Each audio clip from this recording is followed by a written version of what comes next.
Pu. I'm from the Copenhagen Business School in Denmark. This is a session on visualization to support awareness and reflection. We have two papers in this session, a full paper and a short paper. The format is 20 minutes to present for the full paper with 10 minutes discussion, and then I think 15 minutes for the short paper with 5 minutes discussion. Two notes to the presenters. I will show you a 5 minutes, 2 minutes, and 0 minutes cards, but let's try to leave some room for discussion. But I will cut you off after 30 minutes. This is what we do in Scandinavia. So.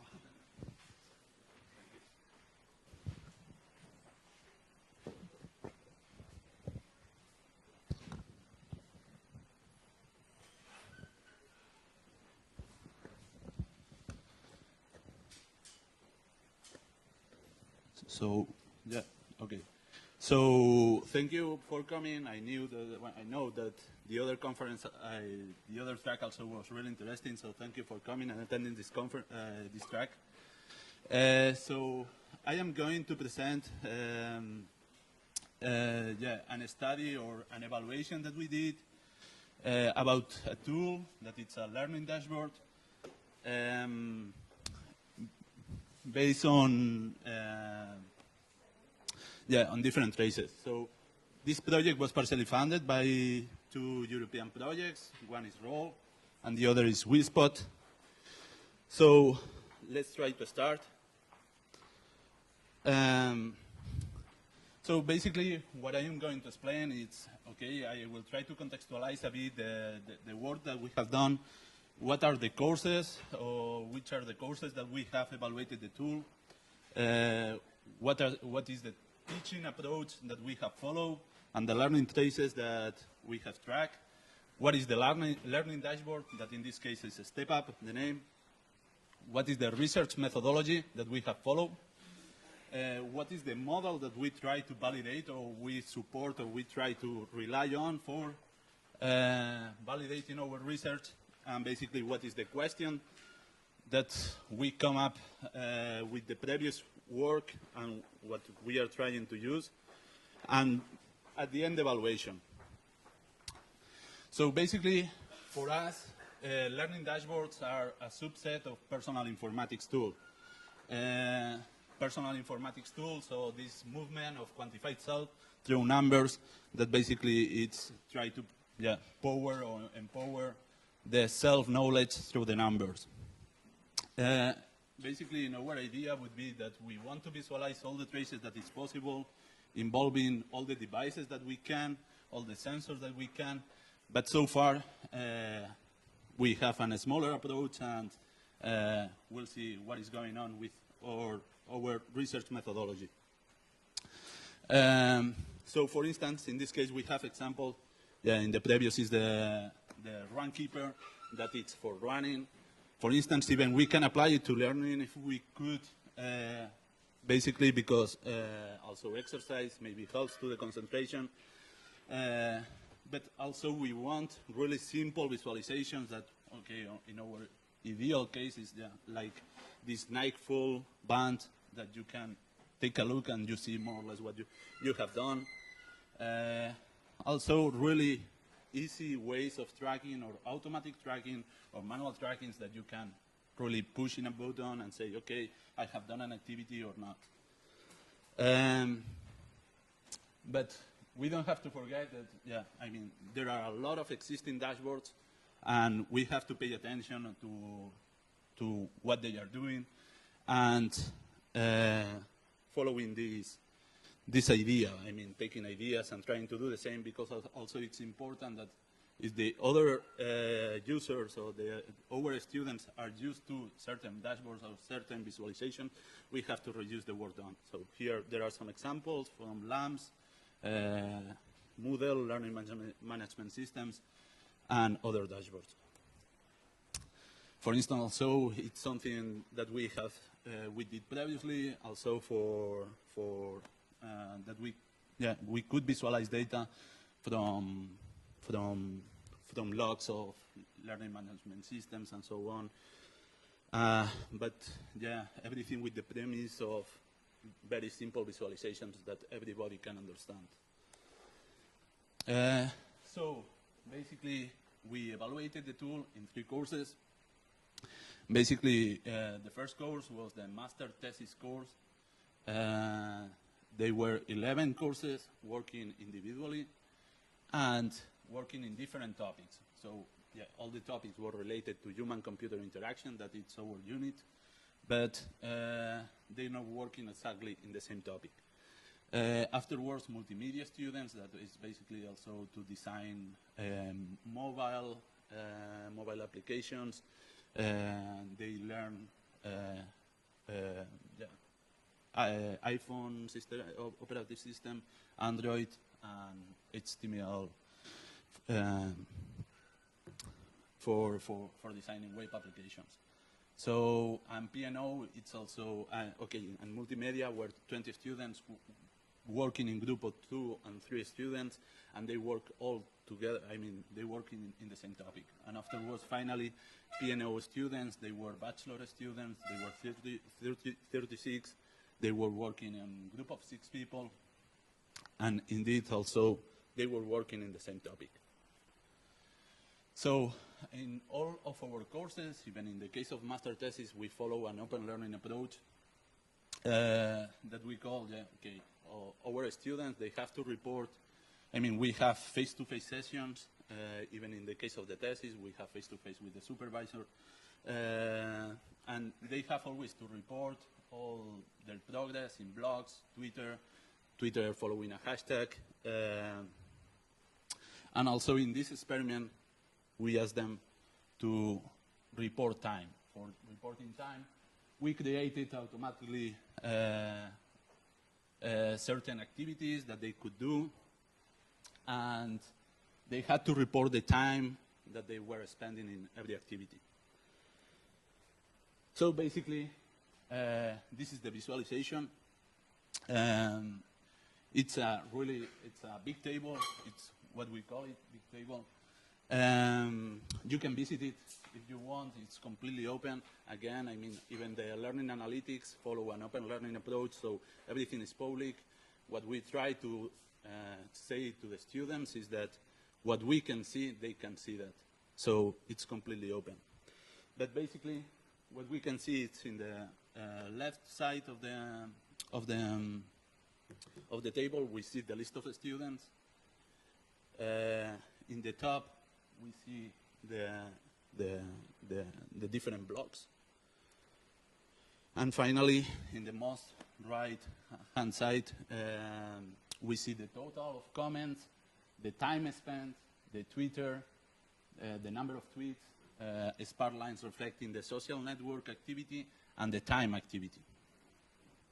So, for instance, here are grouped, all the students are grouped by the group that they are part of.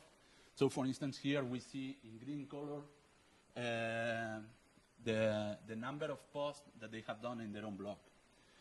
A bit below, we find the number of comments that other students have done in that blog. Or, for instance, in the other case, is that the same previous group, the number of comments that they have done in the other groups. So, yeah, here again is the total. We see the time, the quantity of time, the amount of total time, and the Twitter activity.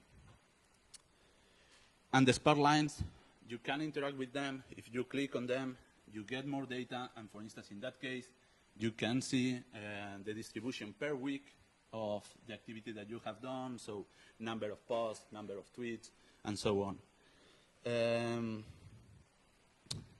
So, yeah, basically also the idea of this visualization, as for instance in the previous keynote, they were saying, I mean, we have tried to use the visualizations that are simple to use and that are quite quick to learn, and in principle also offer a bit of flexibility, trying to go more in depth in the information.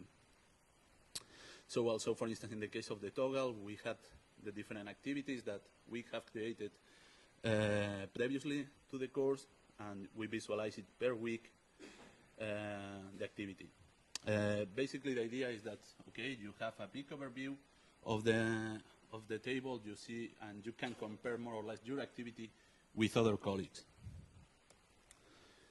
So this is the the methodology that we follow is the design-based research methodology. Basically, the idea is that we try to gather some requirements from the users. The second is design and implementation. We try to deploy it in real settings.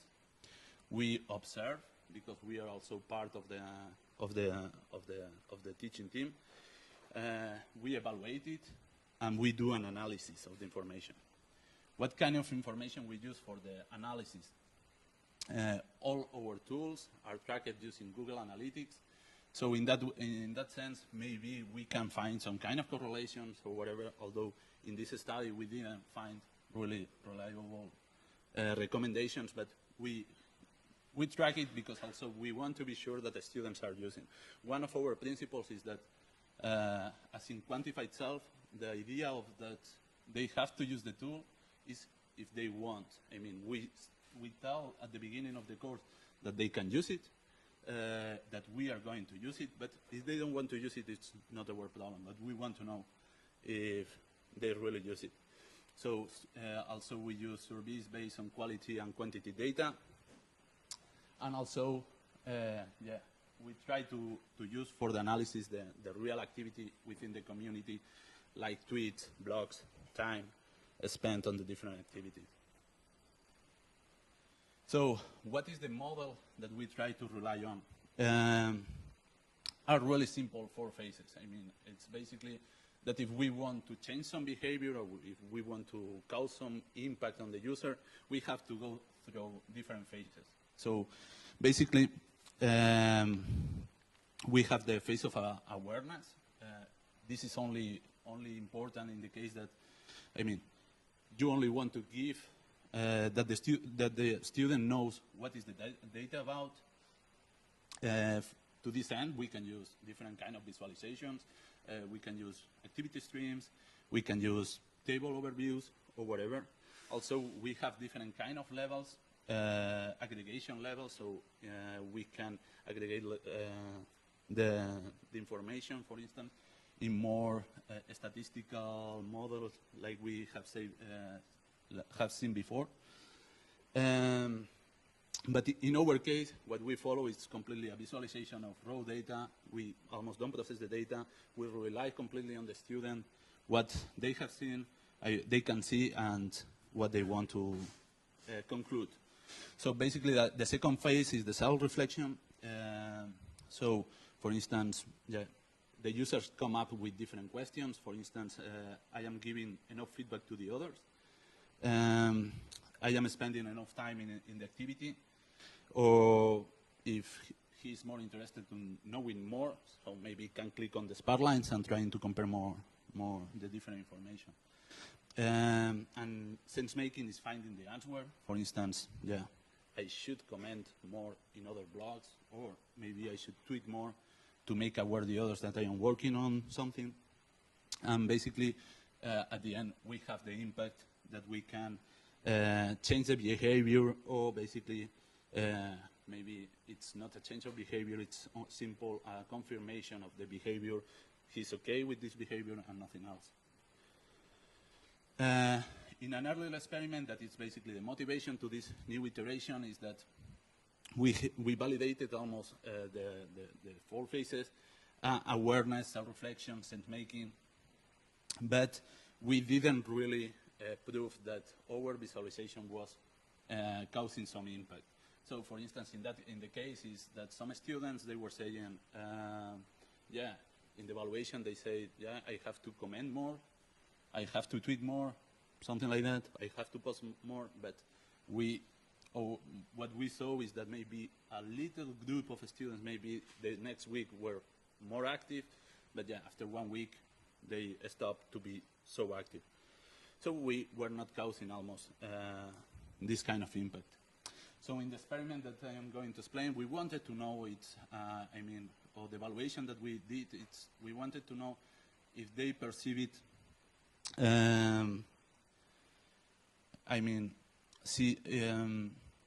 if the sense make of the data that they could do, it was solving some of their learning issues. So to this end, we set up 3 brainstorm sessions with the different groups. They had to discuss what their learning issues were. Afterwards, they had a break where we processed the information, because also, for instance, in the first group, no, but in the second and the third group, we had to process if some learning issues was overlapped. And finally, they had to score how important these issues were for them. So, yeah. So, at the end, we come up with a list of 34 issues that, it's a really long list, but in the paper, it's, I think that it's more readable. But basically, we found 3 kinds of learning issues. That one of these kind of learning issues is that we cannot solve in micro level, that we say that we focus only in micro level, so in the small courses. So for instance, one of the problems was we have too many exams, so we cannot do anything, even more when our courses doesn't have exam. Other kind of addressable learning issues with technologies such as concentration or a central, or that they require a good central point of information. But we know that our dashboard was not going to address these learning issues. And finally, some issues that we could address, or at least we thought that we could potentially address with a dashboard. So, for instance, in the case of group member that does not work, okay, we can rely on comparisons of yourself with the other student. Also, communication within the group, how I distribute my time, so we were tracking time. Alert if something goes wrong, again, it relies on the comparison. Motivation, somehow we are making public the data, and they can order, they can organize the list, the activity in the table. So basically, they have some kind of, they can rely on some kind of competition. Lack of balance between social activities and studying. We were thinking, okay, maybe we have this.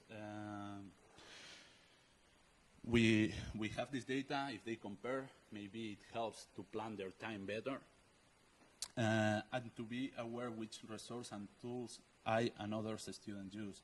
Basically, the I2 and I7, we know that there are better visualizations for that, so we were not expecting really good results on that, but we wanted to try.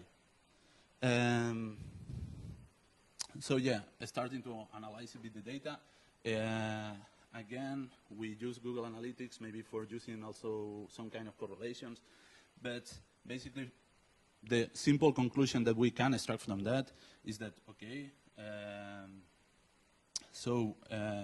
the dashboard was used during the period analyzed, but also we can say that at the beginning, the average time of usage was quite long, and afterwards it started to decrease. So we can somehow assume that at the beginning they start to explore the tool, but when they realize or when they find a way of using the tool, they go straight forward to the tool, and then they check the information that they want and nothing else. So, we start with the results of the evaluation. So basically, we see that, except in the thesis course, students were quite positive regarding how StepUp analyze their time and to identify members who does not work. Because even in the case that we have a median of 3, we see that there is the distribution of the box plot. It's quite more positive through the 4 score. But so even though we think, okay, the results were quite positive, but even though we're quite duped full of the positive results. So we also did a question about if they were thinking that others were gaming the system. So, I mean, the others are over-reporting to make the other people think that they are working more than they are really working. So we saw that, yeah, basically it's also quite a standard perception that the people was trying to lie. So also it makes a bit more difficult. So, well, sorry. It makes a bit more difficult, all this idea. So trying to go a bit quicker because it's only 1 minute left. So the idea is that, okay, we have the same problem. StepUp helped me to plan my time better. If you don't rely on the other information, it's a bit difficult. The same for issue number 5. As we have said, these 2 issues are not really, we were assuming that was not really addressable.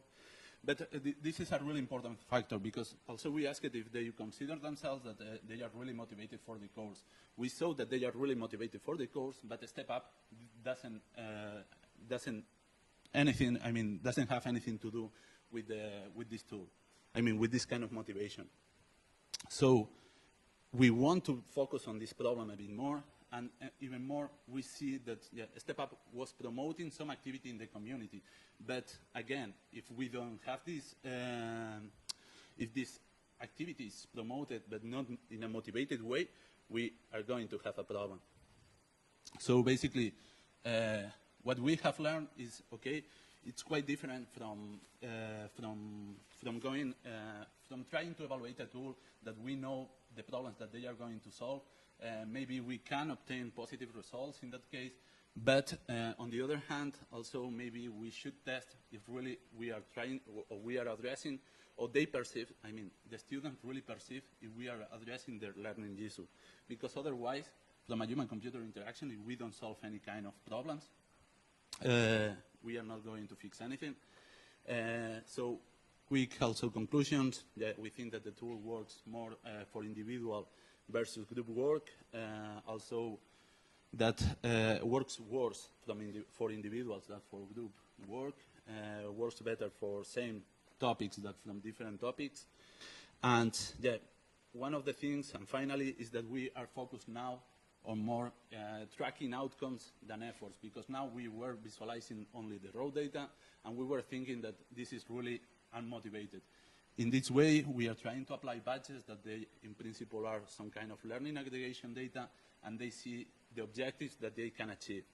So now, also, you can access to this website, and maybe, now we don't have time, but maybe if you want later on, we can discuss about this kind of work of badges. So also, we do some kind of visualization with filtering options, and sorry for extending so much. Thank you, and if you have any question, we can discuss it.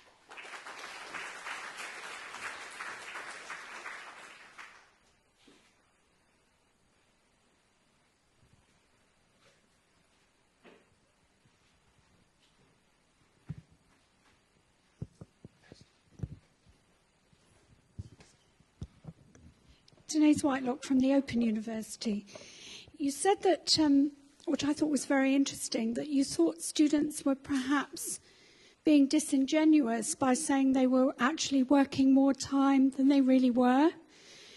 Well, often students don't actually declare to each other how much time they are working. In fact, the bragging rights are usually, I don't do any work, but I'm so clever. So maybe you actually have a much clearer pattern about maybe the time they are really spending. Just a comment. No, I completely agree. And in fact, also we were asking the other question also if they think that students were underreporting on the other works. But yeah, I completely agree. It's difficult to know if they are reporting or not.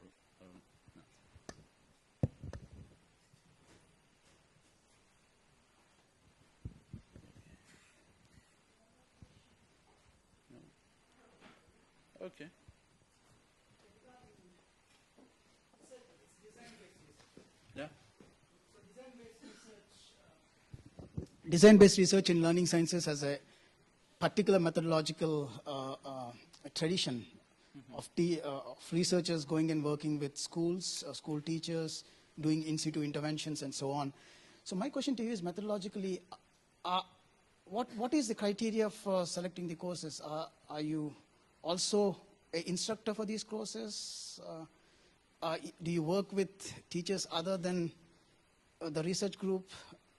So is it participatory action research or true design-based research? It might be semantics, but it's important, I think, methodologically. Yeah, and now, so far, basically, we are using courses that we are teaching, basically, that my professor is leading the course. So basically, is that, I mean, there is not really a selection. I mean, we like it because more or less all of them, they follow the same learning approach, and there are some kind of different settings that maybe we can try to compare, but they are not absolutely reliable because there are other variables that we cannot control. But yeah, I think that this is the main criteria. So.